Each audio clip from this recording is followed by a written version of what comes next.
महाभारत जेवढे कौरव आणि पांडवांच्या भोवती फिरते तेवढेच शकुनीच्या भोवती सुद्धा फिरते. कौरव आणि पांडवांमध्ये शत्रुभाव निर्माण करणे आणि त्याचे रूपांतर महाभारत युद्धामध्ये झाले याला शकुनी जबाबदार आहे. तर जाणून घेऊया शकुनीचे 7 रहस्य. 1. शकुनी लंगडा का होता? शकुनीचा पाय कोणी तोडला होता? गांधारीने धृतराष्ट्राबरोबर लग्न करण्याआधी काय एका बकऱ्याची विधवा होती? कोणत्या तरी प्रकोपाच्या भीतीमुळे ज्योतिषांनी गांधारीला एका बकऱ्याबरोबर विवाह करायला सांगितला होता आणि नंतर त्या बकऱ्याचा बळी दिला. त्यानंतर गांधारीचा विवाह धृतराष्ट्राबरोबर झाला.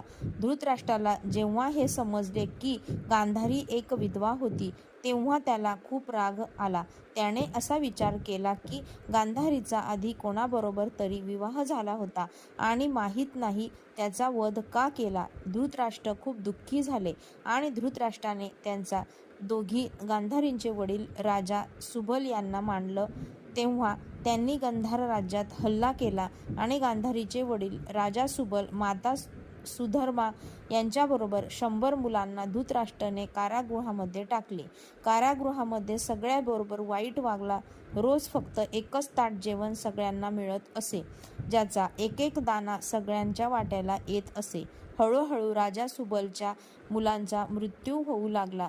राजा सुबलने कुरुवंशाचा बदला घेण्यासाठी त्याचा बुद्धिमान आणि चतुर मुलगा शकुनीला वाचवण्याचा निर्णय घेतला आणि त्याला प्रतिशोध घेण्यासाठी तयार केले. सगळ्यांचा अन्न शकुनी एकटाच खात असे. शकुनी त्याच्या कुटुंबाचा अंत होताना पाहिले.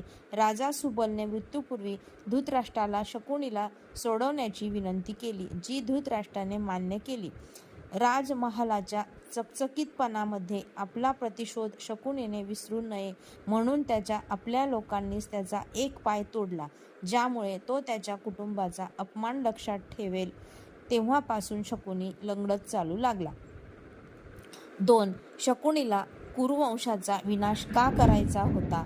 धर्मग्रंथांमध्ये असलेल्या एका कथेनुसार शकुनी आणि त्याचे कुटुंब त्याचे गांधारीवर खूप प्रेम होते. त्यांना गांधारीला सगळ्या जगातील आनंद द्यायचा होता. गांधारीला भगवान शिव यांची भक्ती होती. त्यानंतर भीष्म पितामह यांनी धृतराष्ट्रासाठी गांधारीचा हात मागितला, पण शकुनी या गोष्टींमुळे क्रोधित झाला. त्याने राजा सुबलला गांधारीचा विवाह धृतराष्ट्राबरोबर करून न देण्याविषयी सांगितलं, पण भीष्म पितामह त्यांना घाबरून राजा सुबलने त्यांची मुलगी गांधारीचा विवाह धृतराष्ट्राबरोबर करण्यासाठी तयार झाले. त्यानंतर शकुनीने मनात कुरुवंशाचा बदला घेण्याची शपथ घेतली. शकुनीने दुर्योधनाला कधीही चांगला सल्ला दिला नाही. असं म्हटलं जातं की गांधार नरेशने स्वतः राजनैतिक उद्देशासाठी धृतराष्ट्राबरोबर गांधारीचा विवाह करून दिला होता, पण ही गोष्ट शकुनीला कधीही आवडली नाही. त्याला असे वाटले की कुरुवंशाने असे करून त्यांचे राज्य आणि कुटुंब दोघांची बेइज्जती केली, कारण कुरुवंश खूप शक्तिशाली होता. शकुनी सरळ त्यांचं काहीही बिघडवू शकत नव्हता. नंतर भीष्म पितामह यांनी त्यांच्या ताकदीने गांधारीचा विवाह धृतराष्ट्राबरोबर करून दिला. त्यामुळे शकुनीने शपथ घेतली की तो या गोष्टीचा बदला घेईल आणि कुरुवंशाचा समूळ नाश करेल.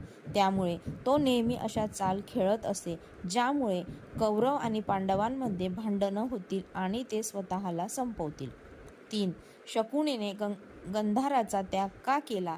शकुनीने गांधार साम्राज्याचा राजा होता, पण तरीही त्यांनी त्याच बरंचसं आयुष्य बहीण गांधारीच्या सासरी घालवलं.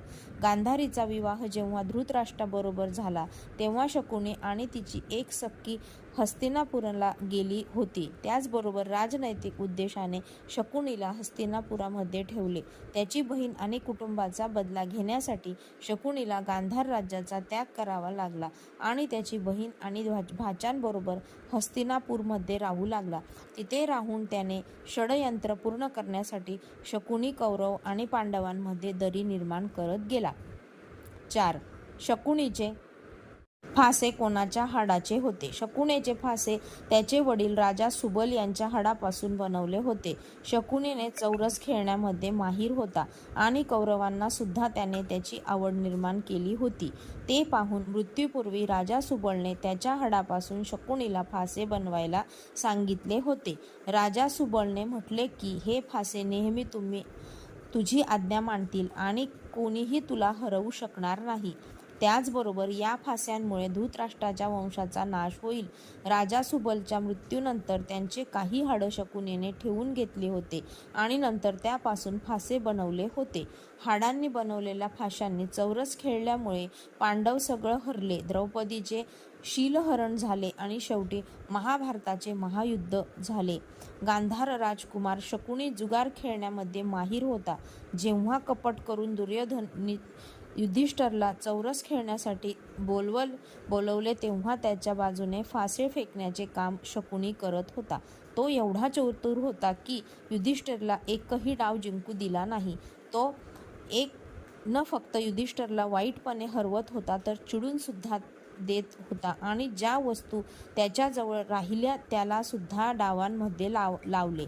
दुर्योधनाचा शकुनीवर खूप विश्वास होता, त्यामुळे शकुनी कसेही डाव टाकत होता. शकुनीच्या कपटामुळेच पांडवांना पहिल्यांदा वनवास बघावा लागला. नंतर द्रौपदीची बेइज्जती झाली. त्यानंतर ही भांडणं महाभारत युद्धामध्ये बदलली. 5. गांधारीचे तिला 100 मुलांच्या मृत्यूला जबाबदार शकुनीला सुद्धा मानले होते. गांधारीने गांधार नरेश शकुनीला शाप दिला की माझ्या 100 मुलांना मारणाऱ्या गांधार नरेश तुझ्या राज्यामध्ये कधीही शांतता राहणार नाही. लोकांचं असं मानणं आहे की गांधारीच्या या शापामुळेच आजही अफगाणिस्तानामध्ये शांतता नाही. तालिबानच्या आधी आणि तालिबान नंतर नेहमी या देशांमध्ये अशांती आहे. हा देश कधीही कोणत्या काळात पूर्णपणे शांत राहिला नाही. 6. शकुनीचा मुलगा आणि पत्नी कोण होती? महाभारतामध्ये शकुनीच्या कुटुंबामध्ये जास्त वर्णन नंतर मिळत नाही, पण एवढं सांगितलं आहे की शकुनीच्या पत्नीचे नाव आरशी होतं. त्याची 3 मुलं होती. त्यांचं नाव अलूक, विकासूर आणि विप्रचिट्टी असे त्या मुलांचं नाव होतं. या युद्धामध्ये झाला विप्रचिती युद्धामध्ये जिवंत राहिला. त्यानंतर गांधारचा राजा बनला. 7. महाभारत युद्धाच्या 18व्या दिवशी शकुनी 500 घोडे, 200 रथ, 100 हत्ती आणि 1000 सैनिकांची पायी सेना घेऊन आला होता. त्यावेळी पांडवांच्या सेनेचे खूप नुकसान झाले. असे वाटत होते की आता पांडवांचे हरण निश्चित आहे. जेव्हा शकुनी आणि त्याचा मुलगा उलूक सहदेव कडे निघाले तेव्हा सहदेवाच्या भाल्याने अलूकचा डोकं फुटलं आणि तो मारला गेला. त्यानंतर शकुनी वेगाने युद्ध करू लागला. त्याला मुलाच्या मृत्यूचा धक्का बसला होता. त्याने सहदेववर अशस्त्राचा प्रयोग केला. सहदेवने बाणाने शक्तीला निष्क्रिय केले आणि भाल्यांचा आघात शकुनीला मारले. मला आशा आहे की तुम्हाला ही कथा नक्कीच आवडली असेल. व्हिडिओ आवडल्यास सबस्क्राईब करायला विसरू नका आणि कमेंटमध्ये जय श्रीराम लिहा.